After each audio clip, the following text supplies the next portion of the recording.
Bonjour, je m'appelle Pierre-Aimard de Broissia, j'ai 56 ans et 4 enfants. J'ai été éditeur de livres pendant une vingtaine d'années à Paris et en 2011 j'ai expérimenté vraiment la présence du Christ dans ma vie et ça a été une conversion assez bouleversante que j'ai approfondie entre 2013 et 2019 au sein de la communauté des moines de Cîteaux où j'ai vécu en tant que familier. C'est un statut qui permet aux laïcs que j'étais de vivre et de prier et de travailler avec les moines tout en pouvant m'occuper de mes enfants, de les recevoir et d'aller les visiter lors des vacances.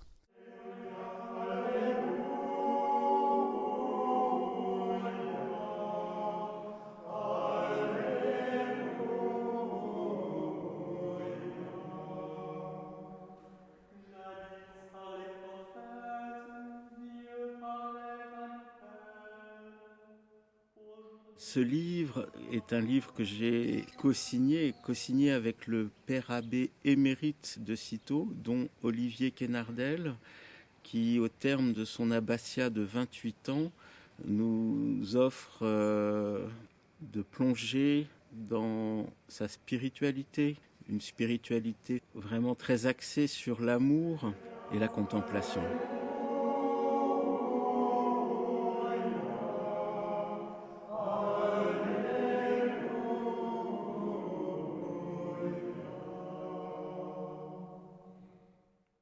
En 2015, je m'étais équipé d'un petit appareil photo que j'avais toujours à la ceinture et que je sortais quand je voyais des moments forts, des lumières exceptionnelles qui baignaient un moine lors d'un office ou d'une célébration de messe.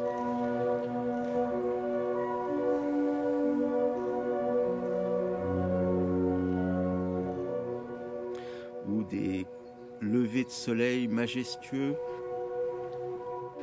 des couchers de soleil flamboyants ou des phénomènes tout à fait surnaturels, des lumières intenses de fin de journée.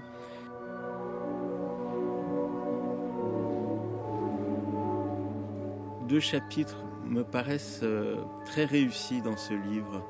Celui concernant la croix, ça s'appelle Variation autour de la croix. Et donc il y a un calvaire qui est placé sur la pelouse au centre du monastère. Un calvaire qui n'a rien d'exceptionnel en tant que tel, mais qui se trouve illuminé par des lumières un peu spéciales de la nature et puis des angles de vue très variés qui font qu'on arrive à approcher le mystère de cette croix glorieuse, à la fois signe de la passion du Christ, de la souffrance du Christ, jusqu'à en mourir, et puis de la résurrection. La croix glorieuse, la croix qui nous sauve, la croix qui est un signe d'amour.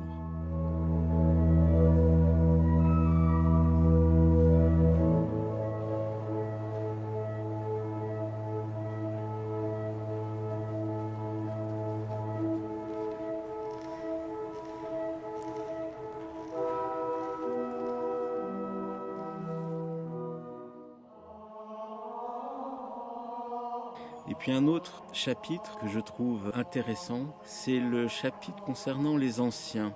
J'ai eu la chance de côtoyer ces grands anciens, dont certains ont plus de 60 ans de vie monastique, et donc ont mené une vie toujours au même endroit, toujours dans la prière, toujours dans la fidélité à leur engagement.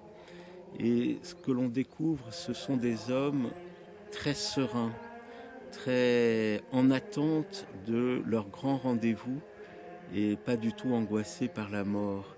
Et ces photos nous les révèlent d'une façon très belle, c'est-à-dire des hommes qui sont dans une profonde prière, dans un profond dialogue avec Dieu et dans une grande sérénité.